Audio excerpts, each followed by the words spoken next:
A warm welcome to Anuradha Vedic Astrology. Today, we are going to talk about a very strong, salient, and unique feature of Aries and consequently how it reflects in all the 12 lagnas. But before that, a big thanks to all of you for liking, sharing, and subscribing to our YouTube and Spotify channels and writing in your comments and your suggestions there. If you haven't subscribed to our channel, please do. And do remember to press the bell icon so that you can get the updates ASAP.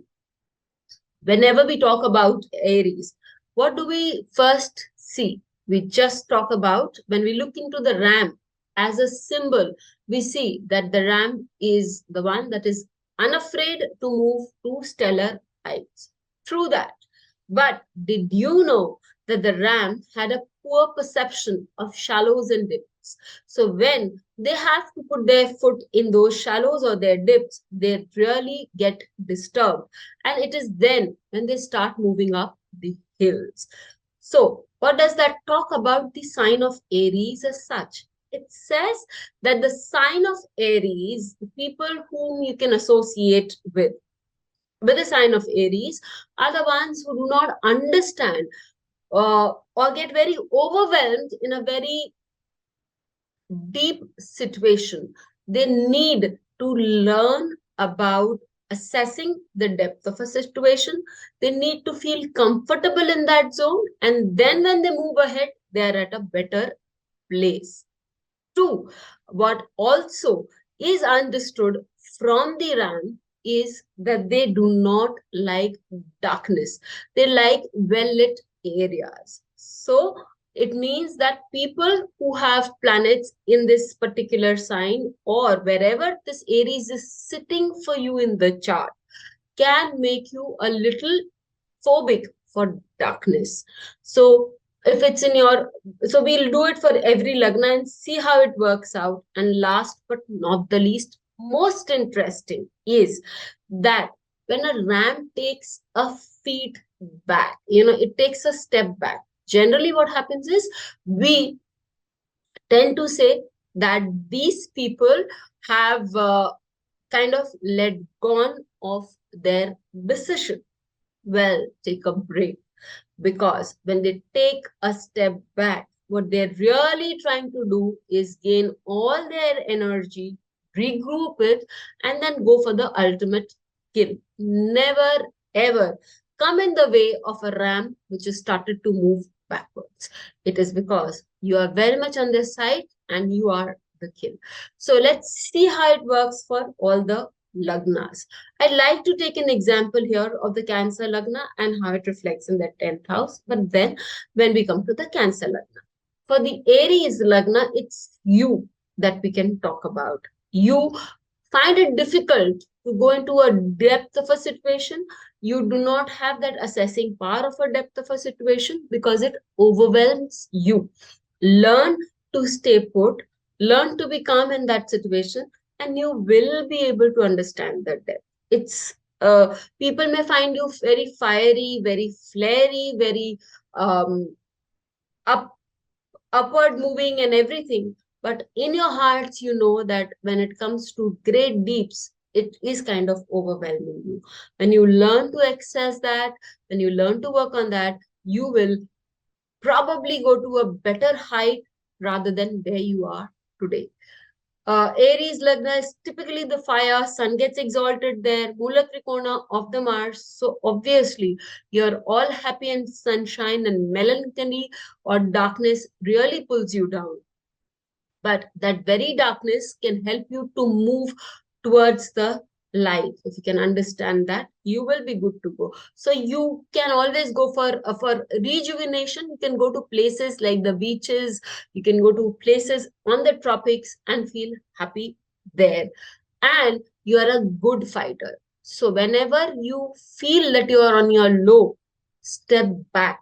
As I said earlier on, access the situation and pull up your energy and then go for the kill. You will have an impact like never before. So for the Taurus Lagna, when we talk about the Aries, it's the 12th house. It's your connect with the supreme, and it's also your spending power. It's also your house of vacation. Typically, you would like to vacation in places where there's a lot of sunshine, where things are very bright, and you could go to those locales, those exotic locales like the beaches, and it really helps you to soak in all that air. It rejuvenates you. Again, since it's your 12th house and it talks about you backing out, it is also a place where you will find that when you back out of a certain situation, it is that on a later date you will come back here and you can do a better job at it. And you would find that trait also very similar, because the 12th house represents your maternal grandmother and your paternal grandfather. So that is a time when you can see that these qualities of backing away from a situation only to get at it in a very firm manner was very much relevant in your grandparents. Also, they would be very sunny kind of a personality, and they would like to reflect that around people uh, also. And you also like to donate in a very happy manner. Donation is not all gloom and doom for you. So when we move on to the Gemini Lagna. For the Gemini Lagna, this is the 11th house.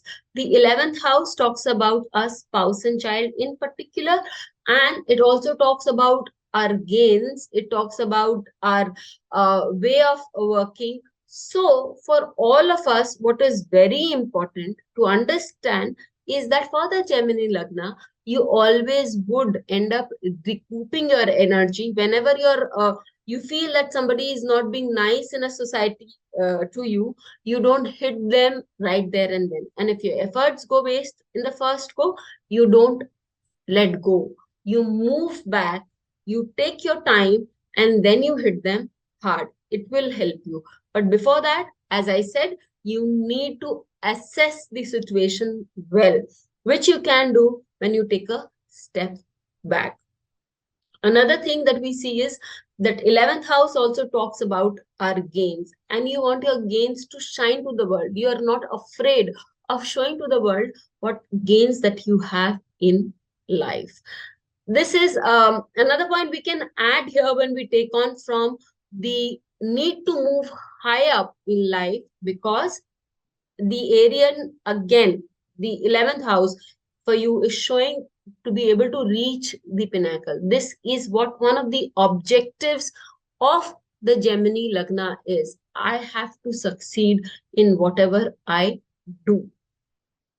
When we come to the Cancer Lagna, and the example here is very beautiful.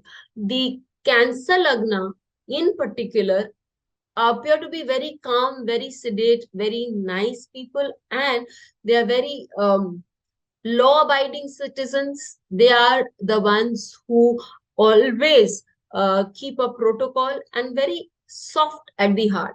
But when it comes to business, because it's your 10th house of karma and career, so you are very ruthless.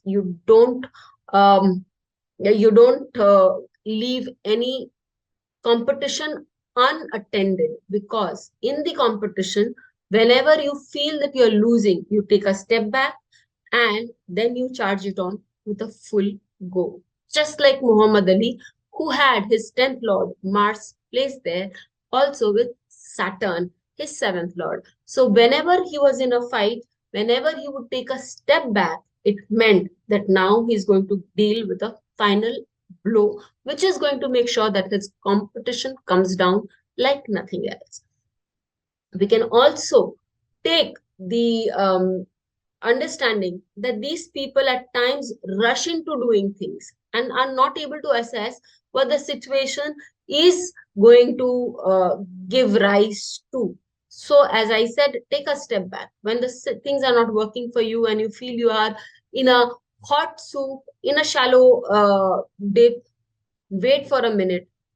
Just test the waters. Instead of climbing and evading the situation and climbing on a different track, understand the situation well, use that track as a building block, and move ahead. You will have not just conquered a fear, you would have also reached a greater depth somewhere.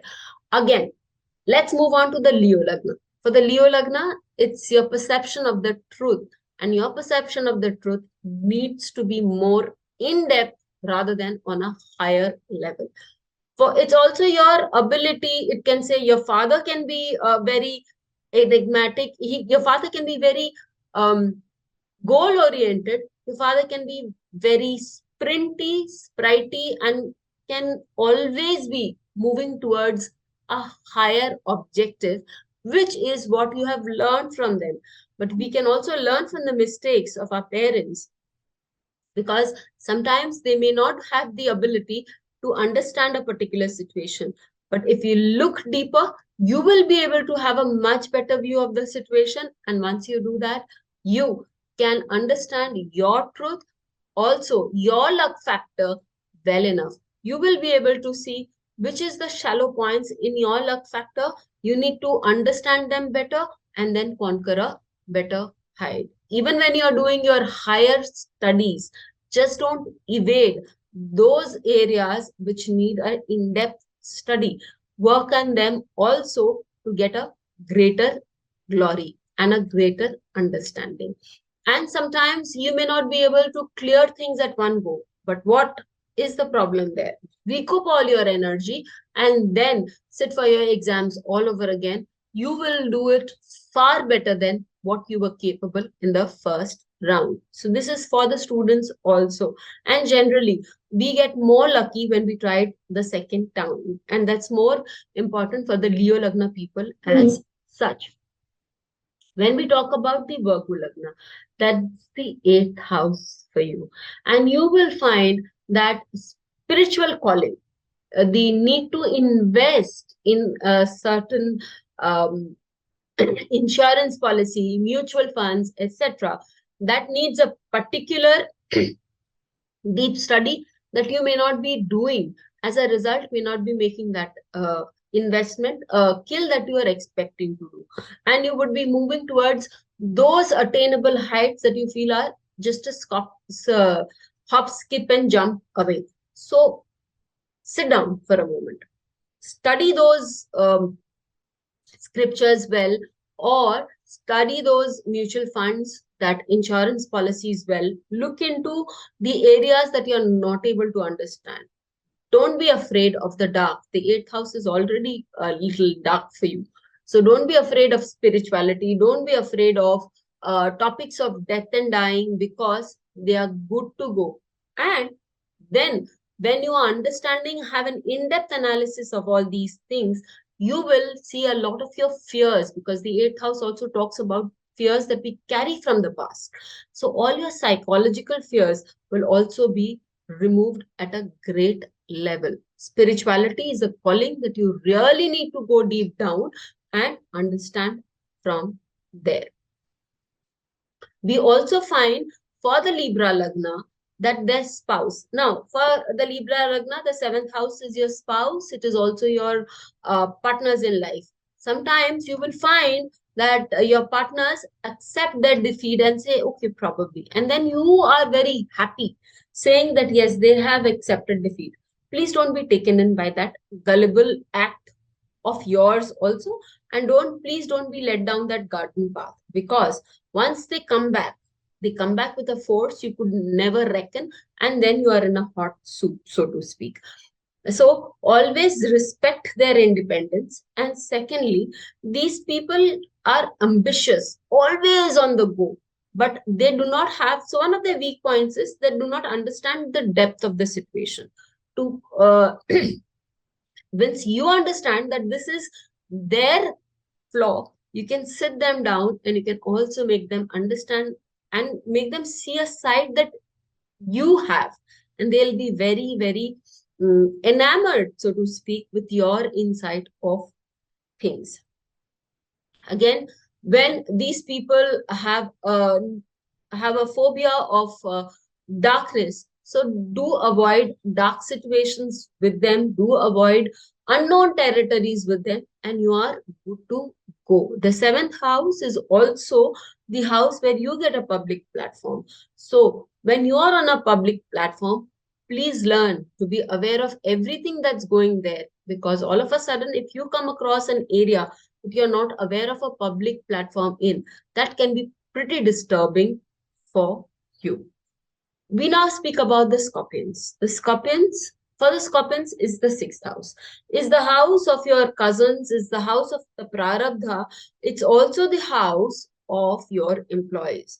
Invariably, you will find you have employees who do not like dingy, dark situations and they or places, and they'll come around starting the lights all the time. So that you understand that they work function better in well lit situations.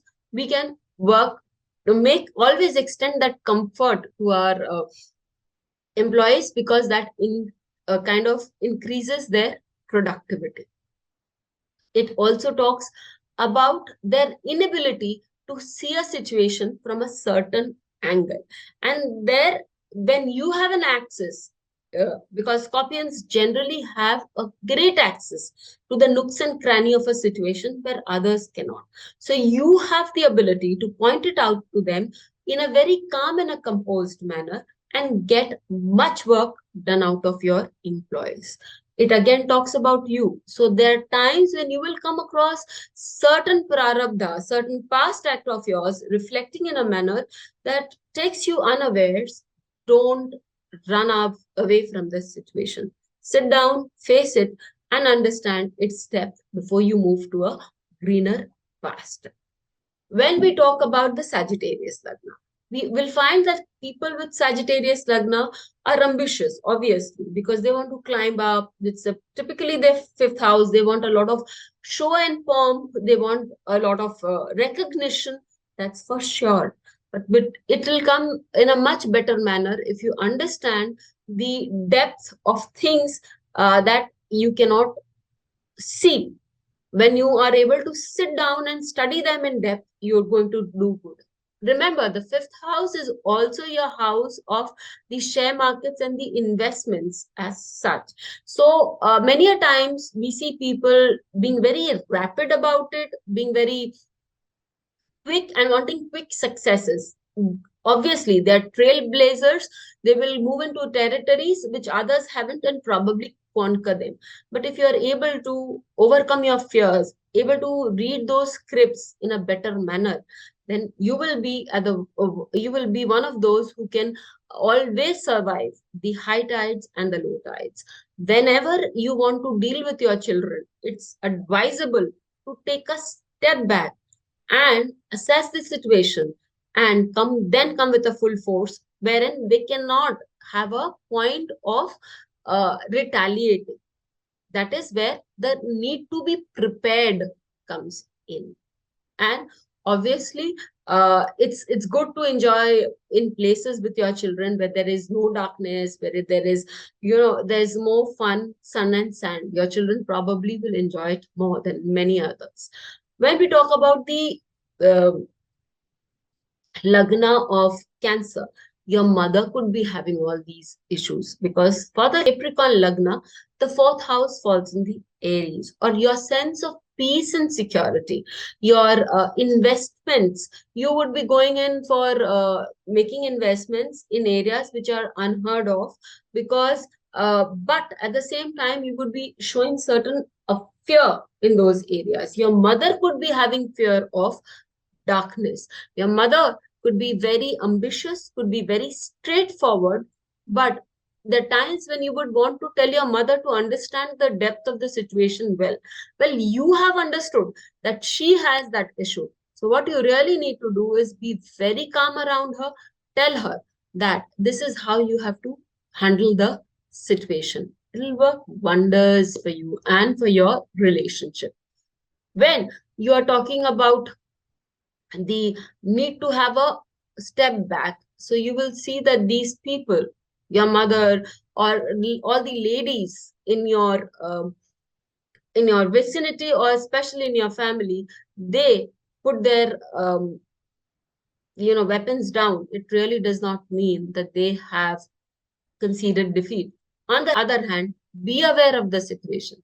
They might be pulling up all the weapons in the arsenal to hit you on the right spot, such that you wouldn't know where to sit down for weeks. So this is one thing that we have to be very careful about wherever Aries is placed in our chart.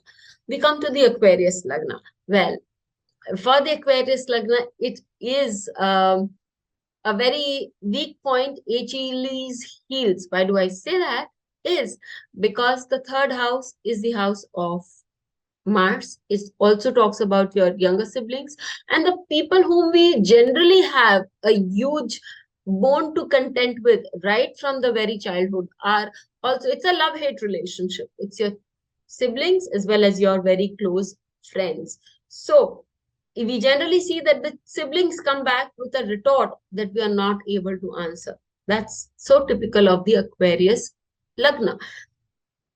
Also, we see that the siblings are all shiny, all raring to go to have a, to conquer the world. It all comes because the Aries is the one that is giving them the huge area to conquer. But if you understand that your sibling probably does not like the dark too much, the unknown too much, wants to expand, but is afraid of the unknown, you really can work great into his psyche or her psyche and make them, because they happen to be bosom buddies with you, you can make them understand all those things. Again, it's the third house. You want to be courageous in an area which you see moving you to the top. Why not conquer your fears and go down in an area which is unheard of, which you do not understand its depth of? Once you start understanding those lows also, the highs of the life is yours to take. Finally, we come to the Pisces Lagna. You will find probably your father is a very dynamic person. You will find that family members are very well read, trailblazers, do a great job when it comes to understanding a lot of things. But my contention with you people is also that, do you realize that you need to go a little more deep into the kind of studies that you're doing? If you move into a deep seated understanding of how you can generate income from the unknown, you are at a very good place, because knowingly or unknowingly, what is new is always conquerable by you. But what is dark also needs to be conquered by you. You are always ready with a plan B, because you know that's a greater asset to you than the plan A. So put all these things on the charts that you know of, any chart, because every chart will have an Aries sign, and see the Karakatvas, um, the people associated with that Aries sign in your chart, and see how they reflect these qualities. You will have a better understanding of them, and your relations with those people will definitely be on a different level. Also, your finances or whichever house that it's connected to, you will understand a deeper side of the sign of Aries. Do let me know how you found this video, and we'll get back to you with a new one, Taurus, next time. So till we meet with you again, stay safe. Thank you.